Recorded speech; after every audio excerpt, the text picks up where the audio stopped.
Attention all you rule breakers, you misfits and troublemakers, all you free spirits and pioneers, all you visionaries and nonconformists. Everything the establishment has told you is wrong with you is actually what's right with you. You see things others don't. You are hardwired to change the world. Okay, we're going to be introducing Michael DiMartino, interfaith minister, producer, permaculture designer. I'm sorry, I can't remember all that, but I just think I know you too much as my friend, you know? And these are just the hats we're wearing today. Yeah, the hats we're wearing today. So Michael, you know, I've been trying to keep up with you, but just trying to keep up with you mentally is exhausting. You know, you do a lot, man. You're out there really rustling the bushes, you know? So, but I think today we're going to talk about the water protector thing that you're doing right now, you know? How did you first get involved in this? Well, it's really interesting. As you know, we've both been involved in media, and of course you at LotusGuide magazine, and congratulations on the new LotusGuide Center. And I've been doing down in Nevada County Golden Road TV radio. And over the last 4.5 years, traveling throughout the region, which we've now quantified as the Sacramento River watershed, just kind of showcasing people that are doing good work in our region around sustainability, around health. I mean, just such a great area to live in.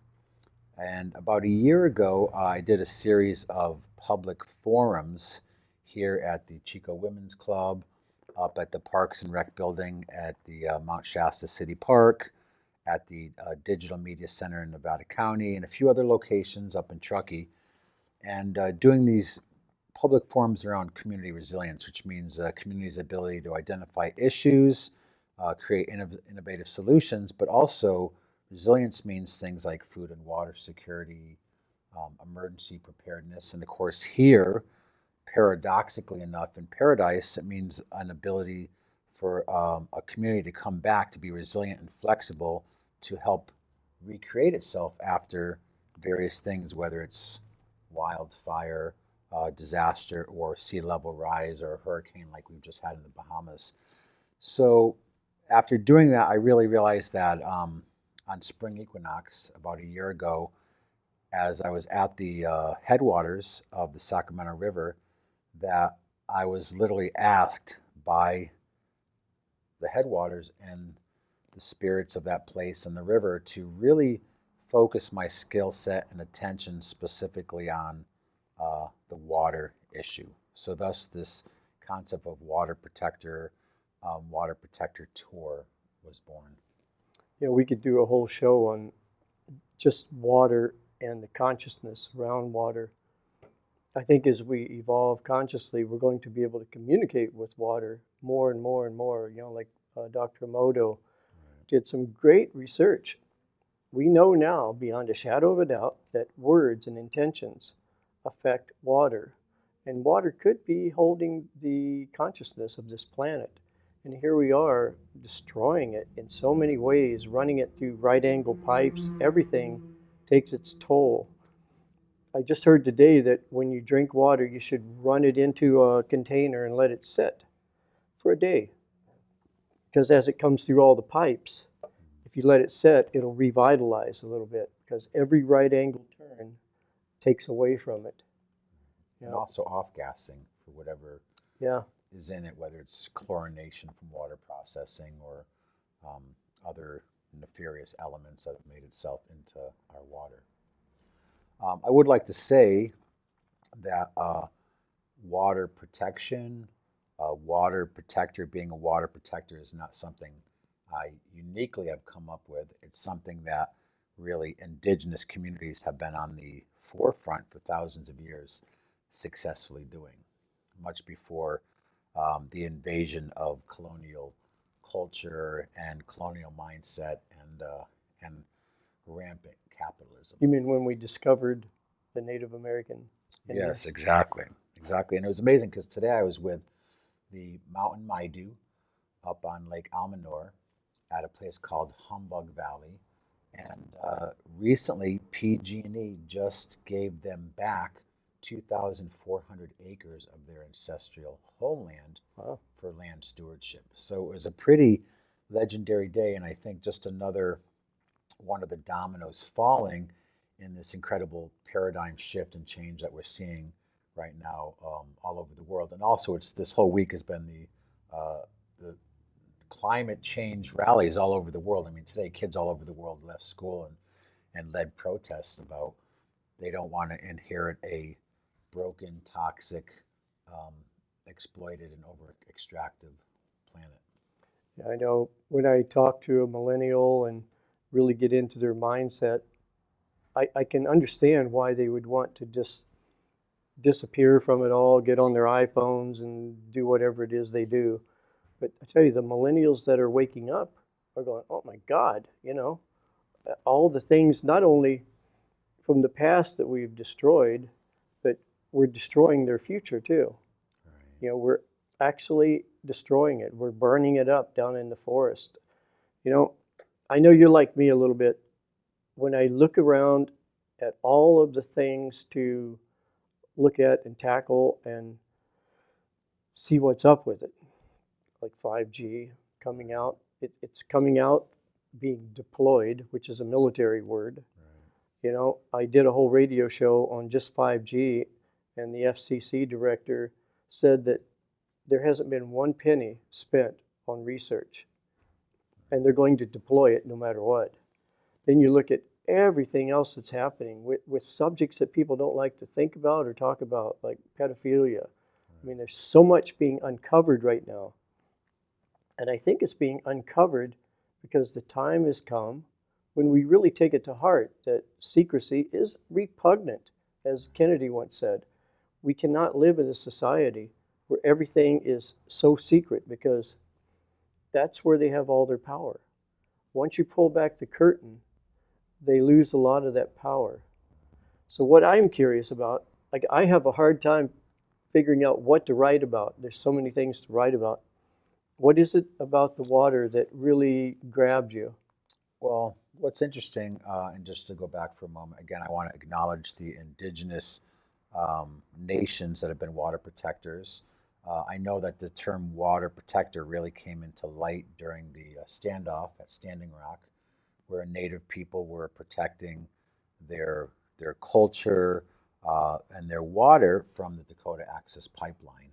So even though there is a spiritual alignment and support for Indigenous people's rights to land and water, we're not trying to co-opt the water. Because some people say, well, what does this have to do with Standing Rock? So there is a connection. We do have a gentleman who's involved in what we're doing, who was part of Standing Rock. But the whole Water Protector Tour is primarily at this point, Water Protector Tour 2020 is based in the Sacramento River watershed, which is about a dozen counties going from Mount Shasta all the way down through Central Valley to Sacramento, and also out to really the Bay, Suisun Bay, um, and into the Bay of San Francisco. So what we're doing is really identifying a region, which is a watershed. If you don't know what a watershed is, it's basically when a drop of rain falls, wherever that rain falls and wherever it ends up into creek, stream, river, into inevitably into the ocean, if a river is lucky enough to have that kind of longevity, how that whole area is interconnected. So we're not looking at towns or cities or even counties per se. We're looking at an entire region of how we are completely interdependent and interrelated to this watershed. And of course, water is life. So I do want to acknowledge, with full respect, the Native communities who have been water protectors for a long time.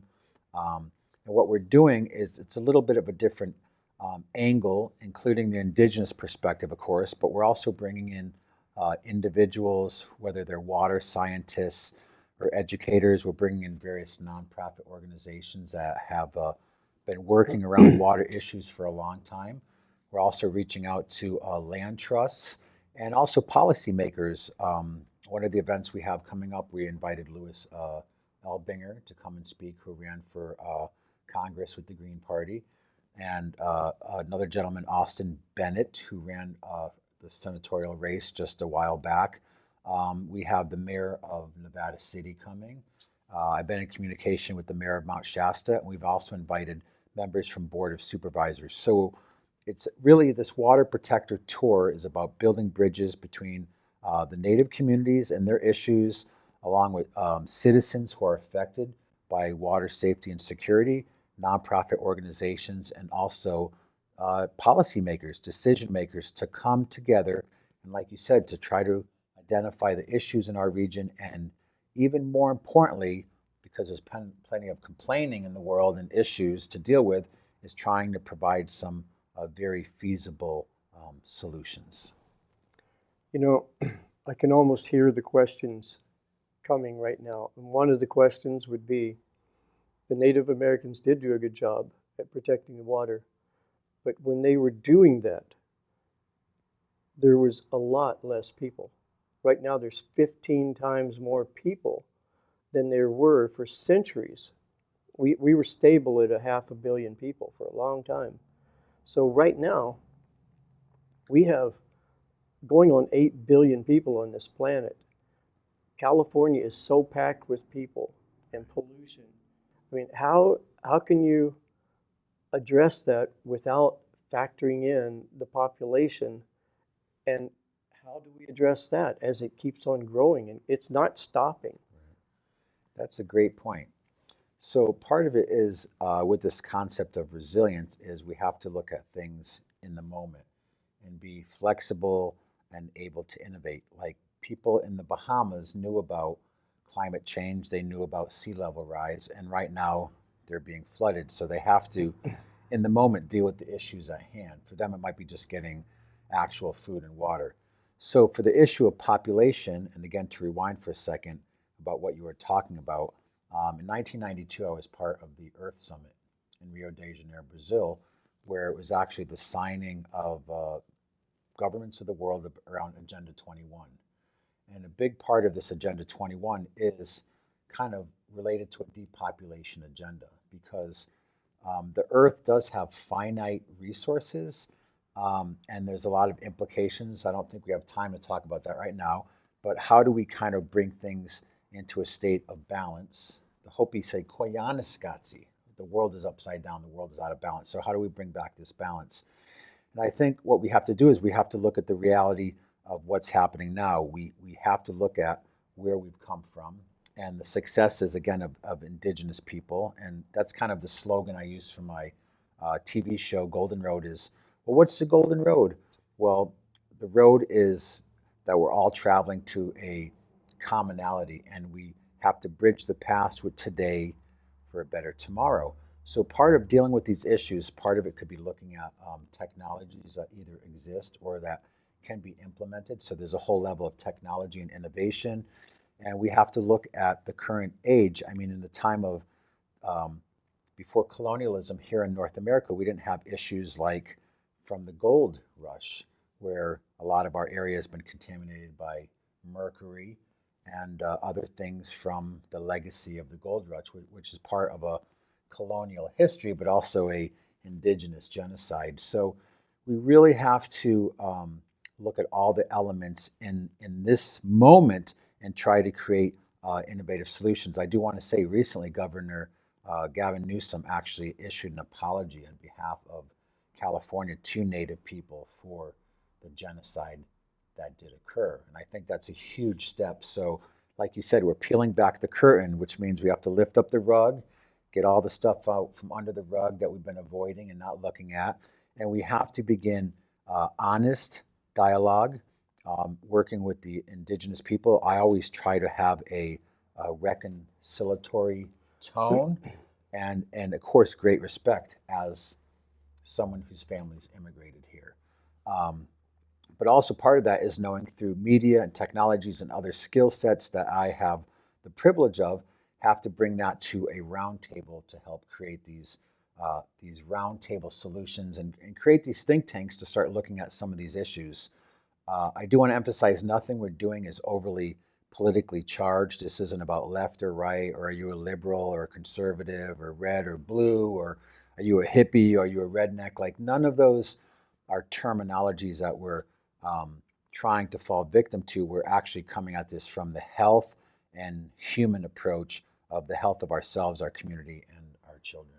Yeah, in fact, if politics would enter into this, then you're getting into all this crazy debating, and it's absolutely programmed to go nowhere. But conversations, even like the one we're having right now, there was a philosopher named Hegel, and he said that the best options, the best solutions, comes from two people or two groups of people coming together in dialogue that absolutely disagree with each other, but are willing to let down their guard and find that medium ground. And in that medium ground comes all of your solutions. Because I think if people could get together that are really, really opposing each other, come together in a loving kind of a way, that would create a higher consciousness. And then that gets into the realm of what Einstein said. We're never going to come up with the solutions from the same level that created the problems. We have to expand our consciousness. We have to evolve. And one of the ways is, and this is the thing about what you're doing, you're pulling these people together, and I know it must be difficult sometimes. People have different agendas and different ideas, but to pull them together and synthesize that to where you can come up with a solution. And I know you and I, we've talked before about some really far out things. And in that conversation comes ideas that neither you nor I have ever thought about before. And I think this is the important part about where our world is now. We're so polarized right now. And everybody is so embedded and crystallized in their thoughts and in their worldview and in their beliefs that to come together is such a threat with somebody that disagrees with you. Like Antifa, anti-fascist. Right. They don't even see that what they're doing is fascism. That's the exact thing of fascism, is getting together and just beating people over the head that you disagree with or disagree with you, you know? And sometimes, as you know, it takes a tragedy. We just memorialized 9/11, when not only did the country, but the world seemed to be coming together more. Sometimes it takes disasters. It takes unfortunate incidents for people to get out of their comfort zone and their apathy to start thinking outside the box. And like you speak so eloquently about, we might not know what it looks like. Again, it's like the caterpillar goes in the cocoon, the imaginal cells recreate, and it comes out something new. So I have yet to see any one person who has all the answers. But as you understand, in the collective consciousness, there are people, whether they are scientists, they come from an indigenous perspective, they're an environmentalist or a policymaker.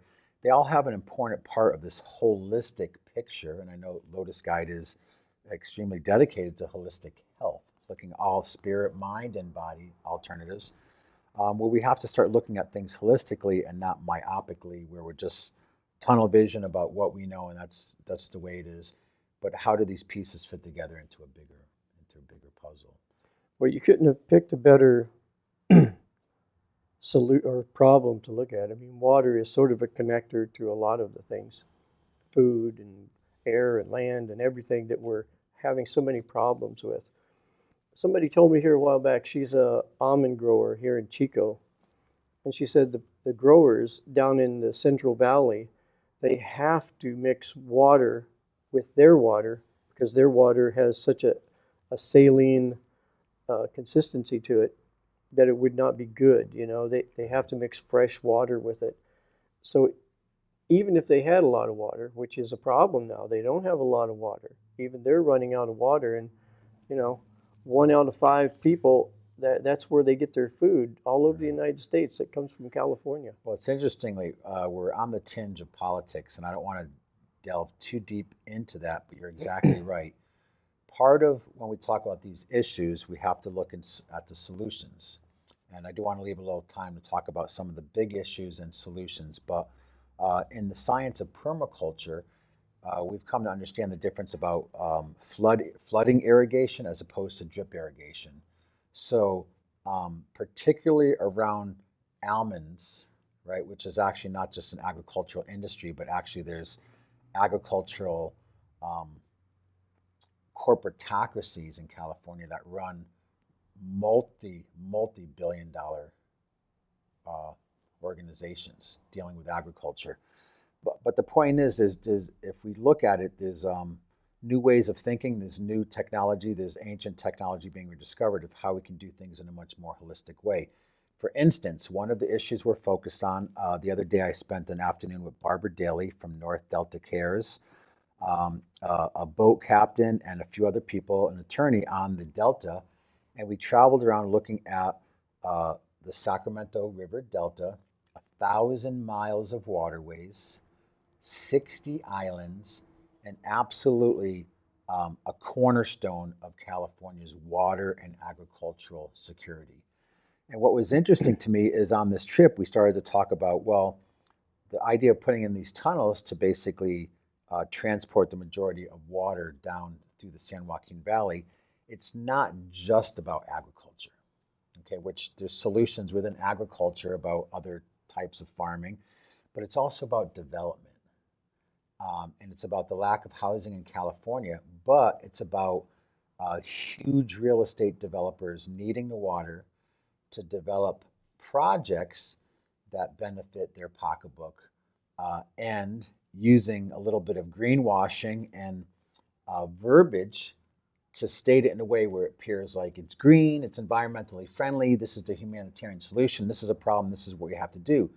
The unfortunate thing is there's people at the top of that economic pyramid who are making all the financial benefit, exploiting resources, and using it really for their own benefit. So the Delta Tunnels project is just one of several things we're looking at. It tends to be a more of a powder keg of discussion than talking about environmental toxins, things that we use in our own life and things that we do that are affecting our quality of water.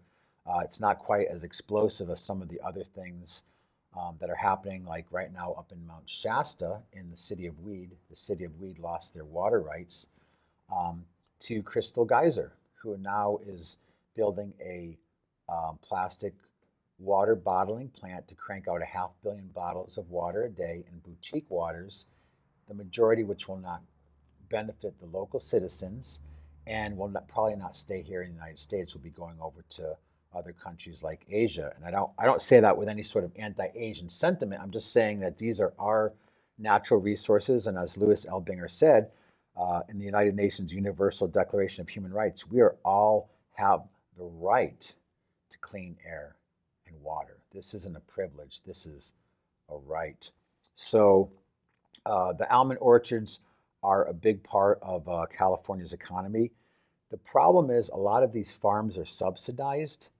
And what happened, they started subsidizing them during the Depression because we needed food for our citizens in the United States. Now a lot of these subsidies are going to subsidize them where the majority of these things are also going out of country and being exported and are taxing our natural resources. And even these resources are being rebrokered and resold by the top 3% of the 1%, the multiple billionaires. And I'm not going to say any names because I'm not trying to be adversarial here, but I'm just trying to wake up people to follow the money trail and find out who the players are and see what's happening and take back your human rights. Yeah, that we touched on a few things there. We could go off topic here, so I'll try to stay on topic because we're talking You want about the names, I know. Yeah, I want the names. Well, I will say this, okay?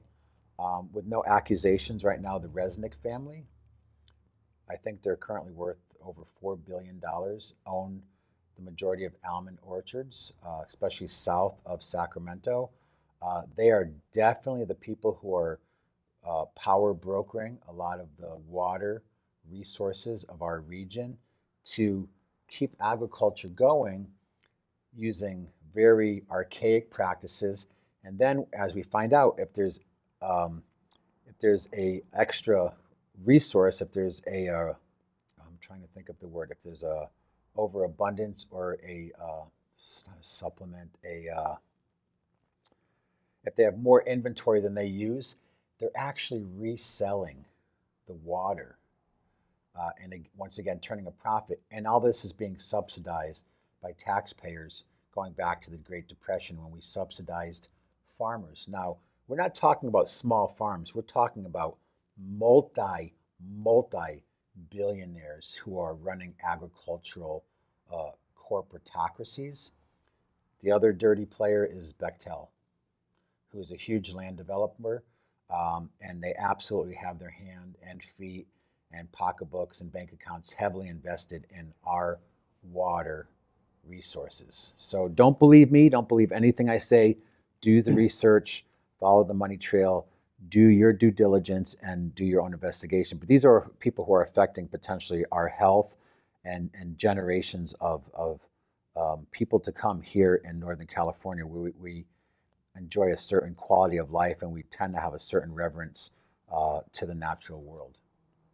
Yeah, just reminding everybody to do their own due diligence is so important, because I've noticed a lot of people ask me to explain things to them in detail. I say, well, no, here is the surface of it. You go out and do your own research. There's a energizing thing that happens when you uncover something and you start figuring it out.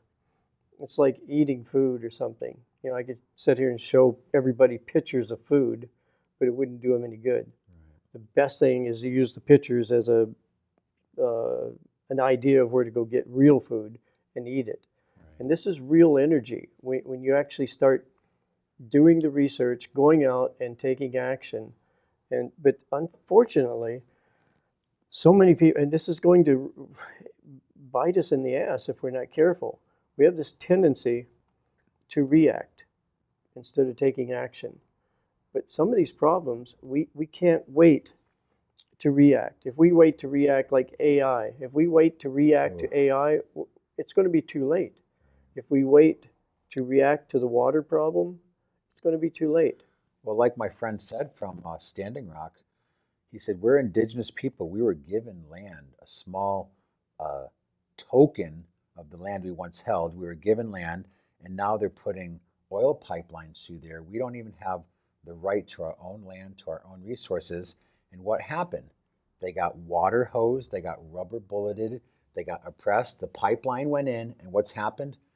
Several oil spills since then, which is, of course, is not only contaminating the surface water, but anyone who understands hydrology, it's getting into the groundwater. And it's not only a cultural, but it's a biological genocide of the people there. Yeah, we did one issue, was the whole thing was Standing Rock right on the cover. And the article I wrote, I said, I'm not a prophet. I can't see the future, but I can tell you right now, it's going to happen. It always happens. These pipelines leak. This is not rocket science. You know, it's going to happen. And they were just promising that they won't leak and everything. But so many things like this, it's easy to predict because the predictor is the history. There's a liquefied natural gas pipeline that just went along the state line on the Oregon-California border because Oregon didn't want it, California didn't want it, so what they do, they put it in. There's all the processed coal that's being put in storage areas. I'm not talking facilities, I'm talking parking lots along East Bay. There was a whole thing about, Trump, make America great, we need to get the coal industry going. The coal industry is a dead industry, not even considering the reality of climate change. It's a dead industry. So in our quest for energy independence and make America great and to help our economy, all this processed coal is now being exported to the East Bay. At first, California resisted, and then our current president, Trump, said, well, we'll put it in military bases. We have right to those federal lands. Oakland kicked it out, and now they're looking in areas like Vallejo and Benicia, putting these huge parking lots filled with processed coal, literally surrounded by yellow tape, not even in facilities, blowing into low-income and minority communities. And don't take my word for it. Just go to No Coal Vallejo, do the research of what's happening there. So all along our watershed, our Sacramento River, what I call the Nile of the West, right? 180 miles of river, multiple tributaries, the absolute blood of California's life and agriculture is under threat, and it's not stuff we're going to become aware of by looking on the front page of corporate media. No, no. There's so many things happening right now. I mean, the next issue I'm touching on homelessness. We're actually bringing somebody here, Garrison Keeler, I think his name is. He's doing a benefit for the homeless, you know, to put tiny houses in. And it's been working out pretty good. For like in Michigan, they're doing it. They have lots there that are selling so cheap, you know, like $1,000 an acre. An acre you can put on 4 tiny houses, and they're getting people together, and they have like their own little community there. I think we're entering into an area where we really have to think differently. I mean, thinking out of the box for sure, but we have to even go further than that. And I like what you're saying and how you're looking at it, because you're trying not to look too far down the road, because if you do it, it's overwhelming. Right. And we are counting on new technology coming out. But to make that happen, we have to survive. And we have to be healthy. And right now, I'm telling you, Michael, we're living in such I mean, here in paradise, this is like living in a petri dish, you know?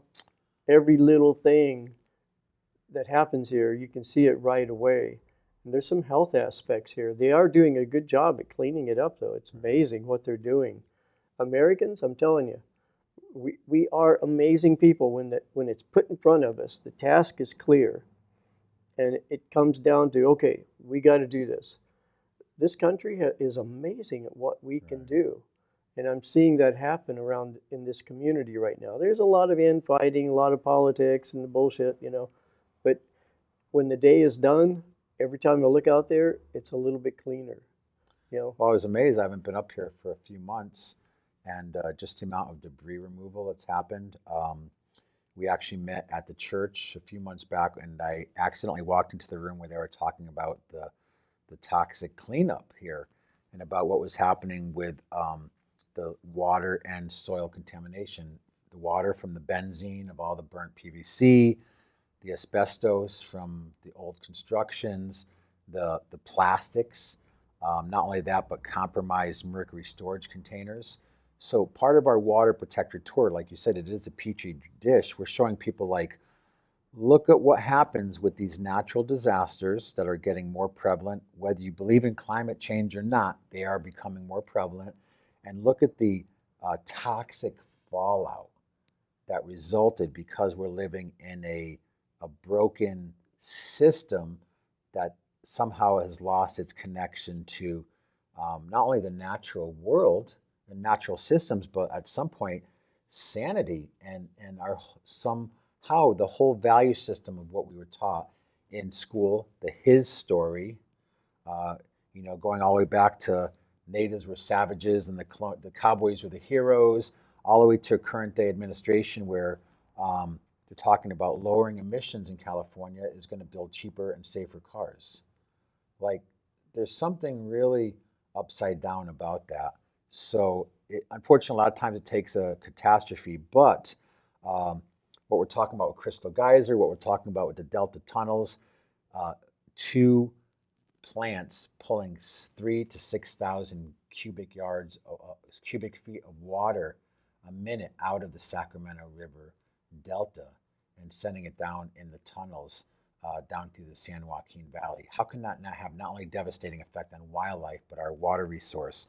So it's really time to change. So part of when we do these programs, they're saying, well, what's the Water Protector Tour about? And at first we were kind of, you know, well, we want to educate people about the issues. We want to innovate and look at new solutions. And if necessarily, we will legislate, like we're looking at some non-toxic resolutions. And just like PG&E endured here, in some situations, you might even have to litigate against people that are not being held accountable for the damage that they're directly responsible for. Yeah, and this is happening more and more. People are waking up. Like Johnson & Johnson just lost a big case. They've been really promoting OxyContin down in Oh. all over the place. But in Oklahoma, they took them to court. They wanted 17 billion. They only got a $500 million. But at least that's a beginning. That's a crack in the dam. Now all of the other states that is getting ready to go into litigation can use that as a precedence to take their cases to court. The only thing these people understand is money. If you don't take their money, they don't really care. And this is the big mistake people like you and I and so many of us make. We can't even imagine how could people get up early of a morning.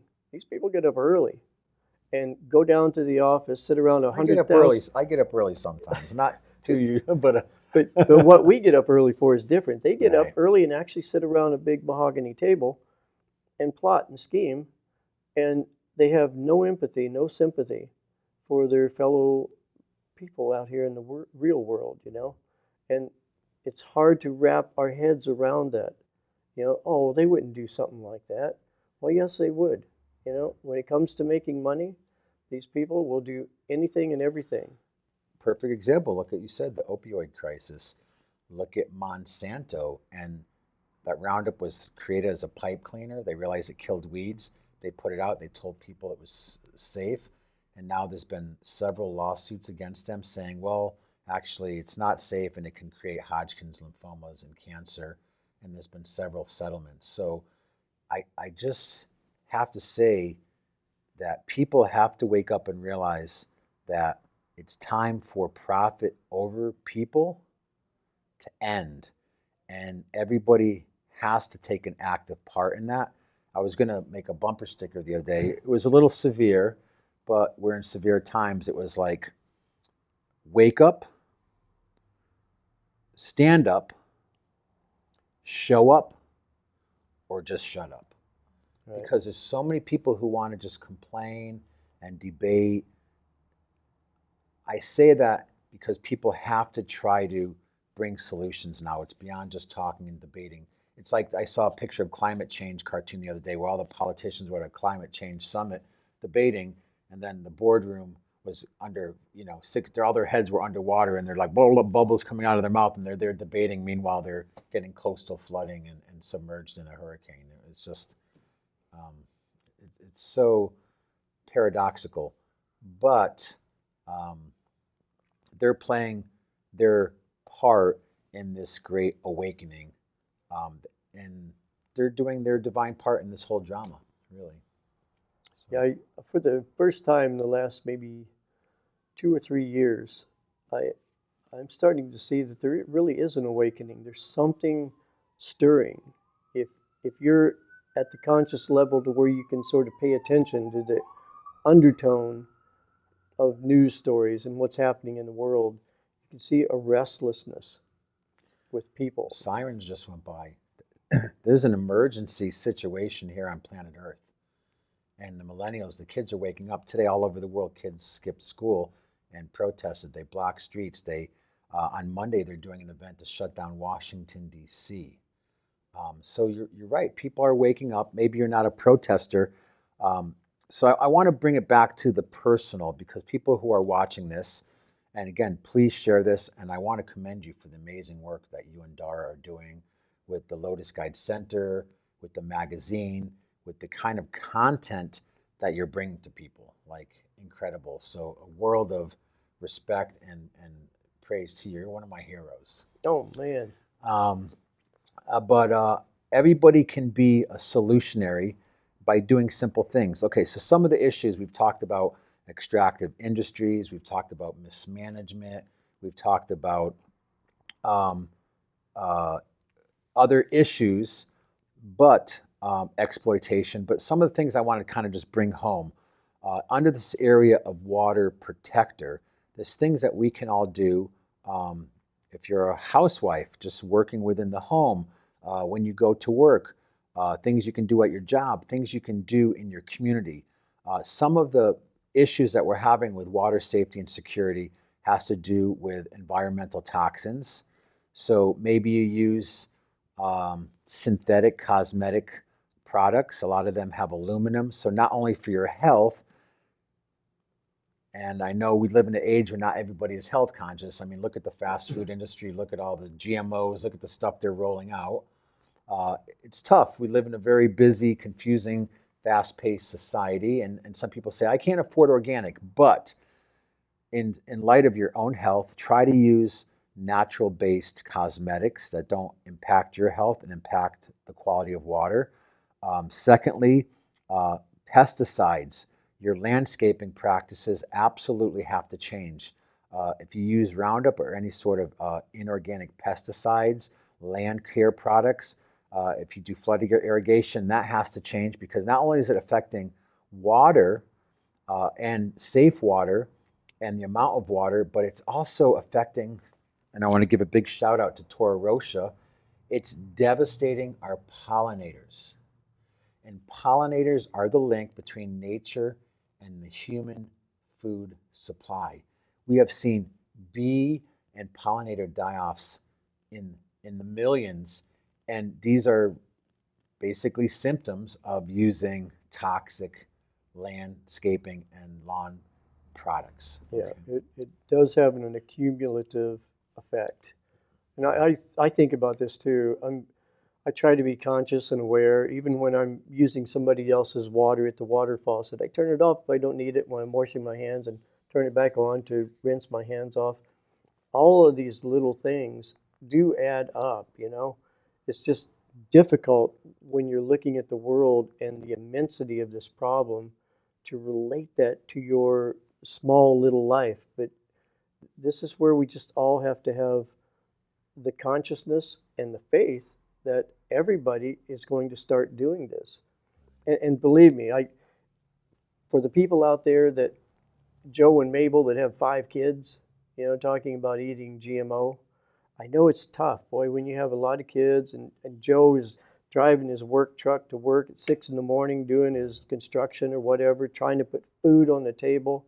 They just want to get the kids full and put them to bed. But what I have found is, one, we eat way too much bulk in this country. Because of the nutritional deficiency. Yeah, of the food. your body's still wanting nutrition, so you still, that hunger signal. So what we started doing, like years ago, we eat a lot less, but we eat better. And I am never hungry. And I'm telling you, like, we always split a breakfast, we split our dinners when we go out and eat. It's like way too much food for us. That's why places like Whole Foods and others have become so popular, because people are realizing the value of not only whole food, nutritional in its natural state, but we also realize that our soil is depleted of minerals, so the food isn't as nutritional. I mean, the difference of what a tomato looked and smelled like when I was a child to now, it's night and day. And how about strawberries? I remember strawberries when I was a kid. We would go out and pick big buckets of it along the railroad track back in West Virginia.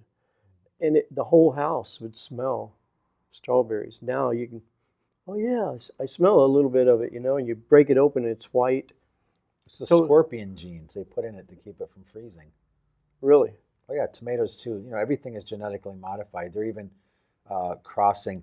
I just found out, because California has no native salmon. That's part of the issue. I just did some media support for Chief Kayleen Sisk of the Winnemem Wintu, who does an annual run for salmon, starting when the salmon show up in the bay and start going upriver, to bring light to of how the salmon environments have been so impacted and actually can't make it back to the glacial headwaters now of Siskiyou County and the Cascades and Klamath Range, because there's so many dams and so many blockages to that. But they've created a genetic salmon.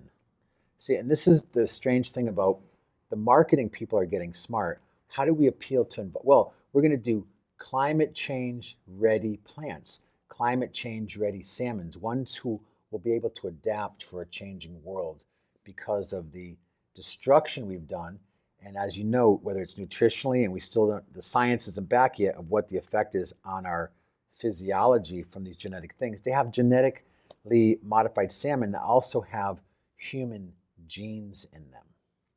So but the solution is, the Winnemem just found out in New Zealand, There's actually the original species of salmon that inhabited the Sacramento River, so they're in the process of bringing them back over. So again, nature is abundant. Nature has created everything we have, and we can see from this video camera to these chairs to our bodies to water to everything has come from some level, even chemicals, everything is coming from nature. So all of these, and this is what we learn in permaculture, all the answers are within nature. We just have to go back and look at these systems of how they relate to each other. So it's a scary time. It's an exciting time of change, and it's kind of with humility and honor. It's kind of a blessing to be alive at this time, to be able to help be a bridge and to maybe get us back on track. I couldn't think of a better use of my time and energy. Yeah, this is probably the most exciting time to be on planet Earth. We've gone through so many changes, and I totally agree with that. And I think we're getting ready for a transition that's going to be challenging, and I use that word mildly because it's going to be really challenging for a lot of people. But looking around, like when we went through this Paradise Fire, I noticed something. The people that had a difficult time, it wasn't the physicalness, it was the lack of emotional readiness. Their emotions were key to handling everything from escaping the fire to surviving the fire to rebuilding and coming back. And the people that are coming back now, and if anybody's listening or watching this, they know what I mean if they live up here. These are true pioneer people that are seeing the positiveness of coming back and recreating this, not creating it how it was, but recreating. The city says probably it's going to cap out at around 8,000 people. That's a nice community. Right. There's nothing wrong with that. This place was pretty crowded up here, and we weren't paying attention to the way we had our shrubs and gardens and front lawns. There was like everybody. You go down to any of these streets, and people would say the same thing. Man, if there's ever a fire here, this is going to be a problem. Yeah, well, part of this new paradigm is our head and our heart brain, our heart math, our heart intelligence communicating with our intellectual brain and using our intuition to understand and to implement before it's too late. So I do want to say a couple other quick issues because I know we're probably getting close to the end. Because I really want to leave people with not just information, but something you can practically do. A couple other major issues in our Sacramento River watershed: plastics, microplastics. We absolutely have to start utilizing alternatives to plastics. If you look now, there's dozens of options for plastic straws and plasticware. There's plant cellulose. They're coming out now with straw, oat straws made out of hay. There's so many solutions, and it's really not that much more expensive to use them. And if you look at your kids in the eyes, that little bit of extra, it'll be so worth it. So your kids are not being made sick by the bad decisions that we made with the information we've had in the past, and are using that as our understanding of where we have to go and to bring more solutions. So the microplastics thing is a huge issue. We talked about environmental toxins, also pharmaceutical disposal. They said literally a majority of water that they test now is testing positive for various pharmaceuticals because everybody does what? They put them down the drain, and those are water soluble. So you have to look into your region and how you need to dispose of any sort of pharmaceutical waste that you're not using.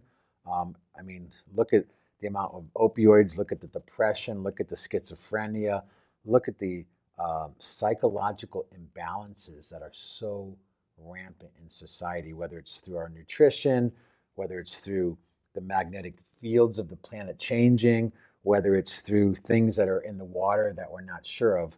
But this is just another issue that we can really look at. And then again, we talked a little bit about privatization and mismanagement, but part of the Water Protector Tour, again, is just to give people really ground floor, simple solutions to issues around health and quality of life.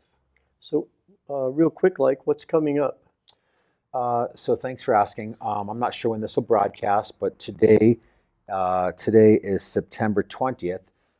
Tomorrow I'll be going back out on the Delta doing more video for a documentary I'm doing to highlight the Delta Tunnels project and its impact. Tomorrow evening, we're holding a water protector stakeholder forum at the Fruit Ridge Community Center in South Sacramento from 5 to 8 p.m. It's open to the public, and we call it stakeholder forum because we want people who are doing water related work, people in media, to come and feel that they're willing to invest some level of energy, effort, and commitment into helping support the Water Protector Tour and to help bring solutions. And then on Sunday, and we didn't know when we organized it. Of course, this weekend is the United Nations International Day of Peace. It's the Global Climate Change Awareness Week. On Sunday, we're doing from 10 a.m. to 5 p.m. a water protector rally at the state capitol with various indigenous speakers, various policymakers, people who have run for political office, different water-related organizations, and musicians who will be singing about water because, as you know, art is a big part of how we can inspire people and change consciousness without just science and spoken word. I mean, look at the 60s, a big part of everything that happened with human rights, civil rights, the Back to the Land movement, the health movement. A lot of that was expressed through the music of the time. So it's a great way to do edutainment. Like, we'll entertain you, but we're going to give you something to think about, and hopefully you're going to leave inspired. After that, we're doing 15 months.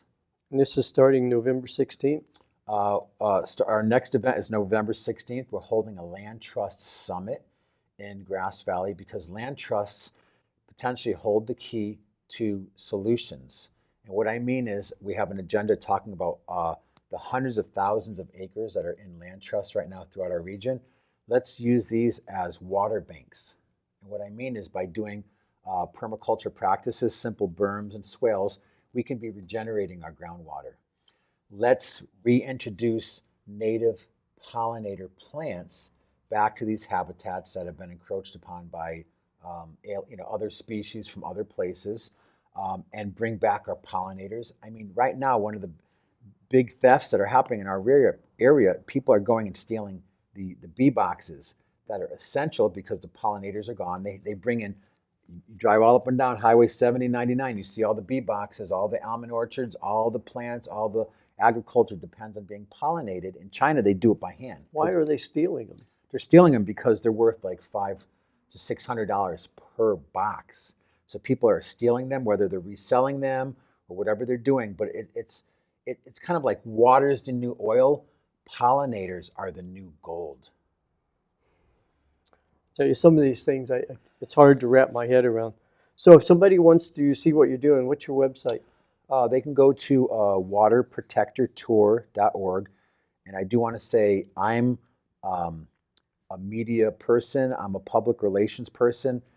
It takes a village. I'm just part of an emerging coalition right now of over 20 organizations that are all getting involved together to share messaging to get stuff done. So starting this weekend, fall equinox, 15 months, we're doing over 20 events, over 15 months in the 10 or 11 counties along the Sacramento River watershed, which is about an event a month. I just spoke at the Soil Not Oil conference. We went to the Heirloom Seed Conference where people are preserving non-GMO, non-hybrid seeds to keep our food security not in the hands of one corporation who controls the trademark on seeds. And all you have to do to find out is some great videos. And it's not just about what we're doing. We're also giving people on how you can look into doing legislation. How do you do lifestyle changes? How can I get involved?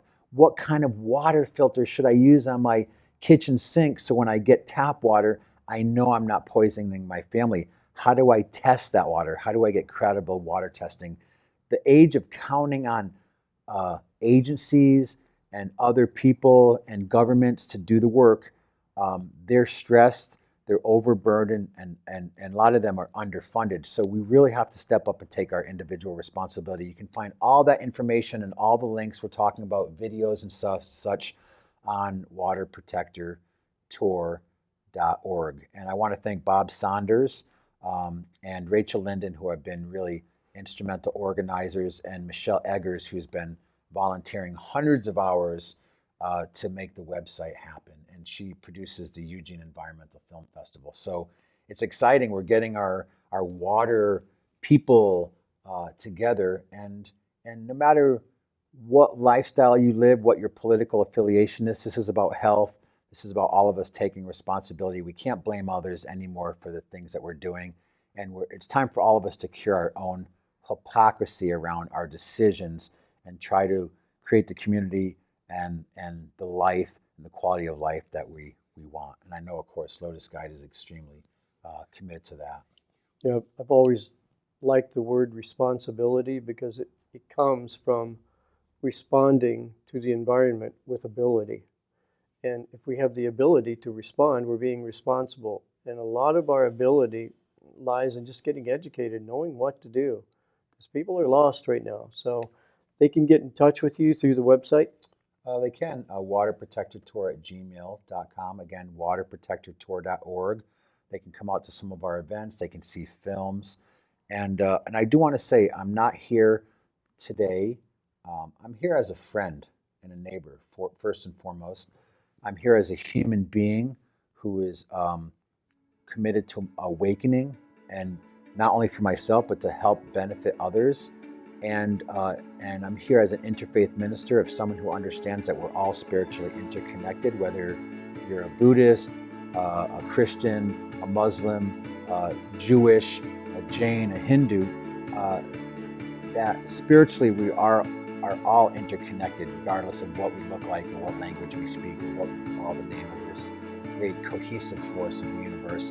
And I'm here as an event producer to bring my skill set to the forefront as a call to action for you to get involved, to do your part, whether in the privacy of your home or to come to an event or whatever it might be. And again, I thank you for your time to come out on a Friday evening and have this discussion. And Absolutely, again, Michael. you and Dara are like some of my best friends and heroes. So I really appreciate and respect both of you. That's reciprocated. Absolutely, Michael. Thank you for your time.